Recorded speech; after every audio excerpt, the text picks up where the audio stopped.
Friends, while I was minding my business being nosy, I found out some things that I think you want to know about. Okay.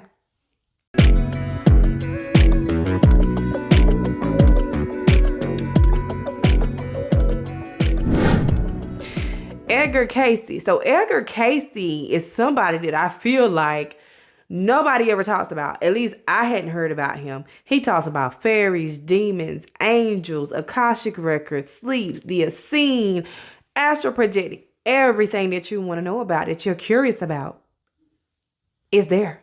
The occult. It is there, baby. It's there. I found out about this by accident. I'm going to just be real with y'all, friends. By accident. But when I started reading, I was like, oh my God. I got to call y'all and tell y'all immediately. One of the first things that I noticed about this guy is that some of his story aligns with Dolores's canon account of the Essenes and how they access like the subconscious part of the mind. And it's supposed to be like your higher self telling you things that you wouldn't naturally hear or understand while you're awake, which can be expected because people are so consumed in their day-to-day lives that they don't hear themselves. They don't trust themselves, their inner selves talking to them. So when people go into like hypnotherapy or hypnosis, they start to access a part of their conscious that's not readily available for them on the regular basis. That is what Edgar Cayce did as a kid. So he started out devout Christian from Kentucky. He grew up on a farm. Family didn't really have no money. And he started going into these deep trances, but it wasn't until after he had been visited by a fairy. Now, I know what y'all thinking. Fairies ain't real. Little Tinkerbell. Are they real though? Who told you they weren't real? Where did they get the idea for fairies from? You think somebody just drummed it up? Where did they see it at? It always happens somewhere. And if it happens subconsciously, that's something we don't have access to. We can't prove whether it's real or fake.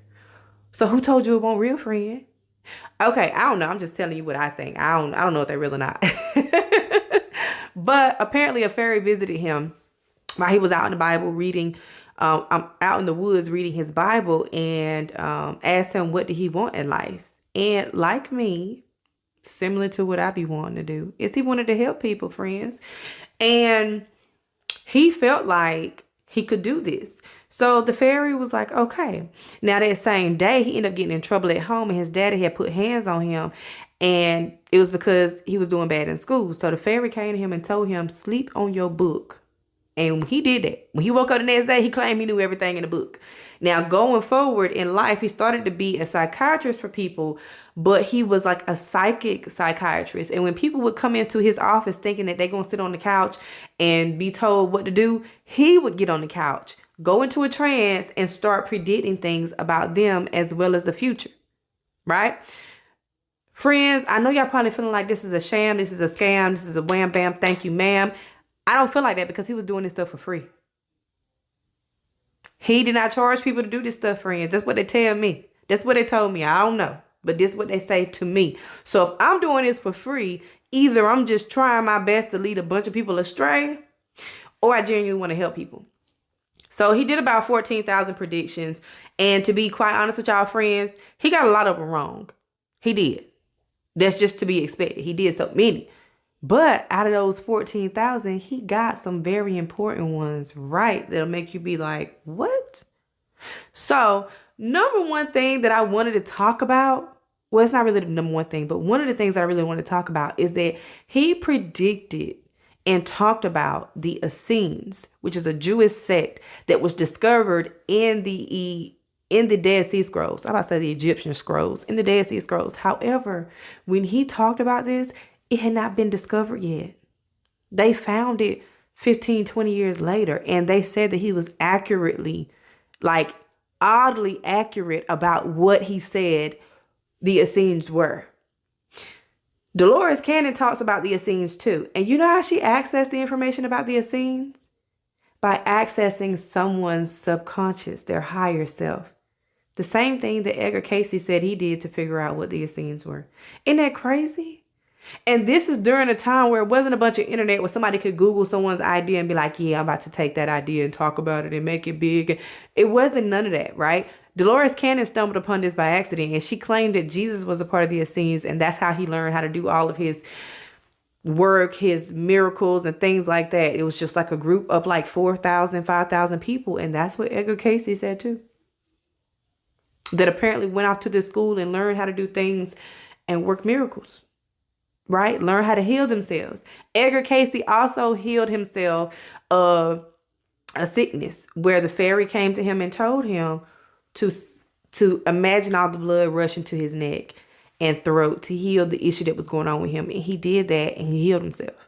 Now, this is stuff this is 1920s, 30s. He was born in 1877. So y'all get what I'm saying about won't know internet. Okay.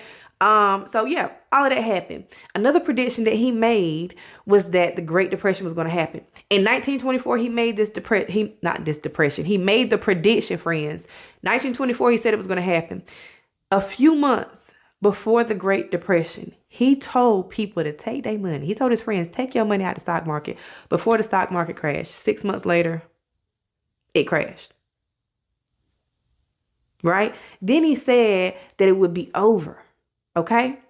Hold on, let me check my notes. Let me read what he said. Now, in 1930, he predicted that the stock market and the Great Depression would be lifted in 1933. Friends, go fact check me. Go fact check me. Are those dates not accurate with the Great Depression and the stock market crashing? That's wild. One of the other things that he predicted was that Adolf Hitler was going to rise into power. In January of 1934, he made his prediction. And in August of 1934, Hitler actually became Fuhrer, meaning that he solidified his rise to power. He mixed the presidency with chancellor. He was the dictator, and things went south from there. Okay? This man predicted this. Now, how would he know these things unless he is accessing some database of information that's like in the spiritual realm? And what some would consider the Akashic Records. The Akashic Records is supposed to be like a library of everything that you could access when you're in this realm. You get what I'm saying? Now, how do you get there? Most people would say through sleep, through astral projecting, like the astral realm. Who knows? I don't know how to get there, friend. But apparently he had the roadmap. He knew exactly what to do and where to go. Now, there is some controversy behind one of the predictions that he made about the 44th president being black. He said the 44th president would be black and that he would be the last president because he was going to press a button. And y'all know what I mean by pressing a button. I don't got to say it because I'm not trying to get demonetized, but he was going to push a button and begin the NWO, New World Order. Now, I will say, one may say that some people have speculated that Obama was the Antichrist and all of that. Whatever. People going to say what they're going to say. But the 44th president was black. He's black. He's mixed, but he's black. I'm going to let y'all do with that information what y'all want to do with it. But he ain't pushing no buttons, though. Which kind of made me think like, Casey, why the black man got to push the button? I don't know. That's what I want to know. That's what I want to know, Casey. Why the black man had to push the button? Maybe he pushed another button that's going to start something else. But it won't the end button to end the world. Okay? So that happened. And I will say that after his presidency, the presidencies afterwards got a little different. We had celebrity as a president. We had old man as a president. Anybody at this point, I want to run for president. Would y'all vote for me? Y'all would. I knew y'all would, friends, because y'all know I'm going to come tell y'all the tea. I'm going to be calling y'all like friends. Guess what I didn't found out? But Edgar Cayce talks about these fairies. He talks about angels and demons and what they are. And I think it's a good read, and we can go more into depth on it.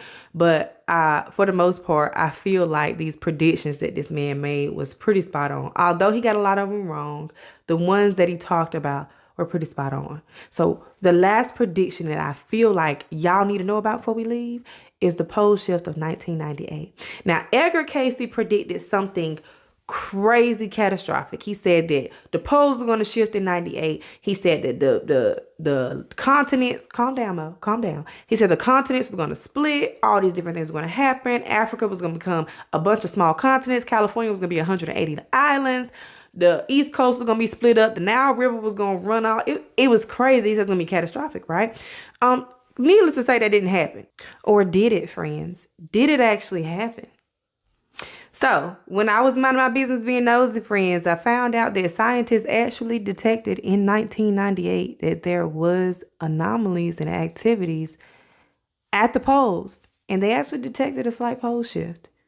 So maybe it wasn't on the record or scale that this guy said it was going to be on, but definitely there was something that happened in 1998 that we can't say for sure, yay or nay, what it caused.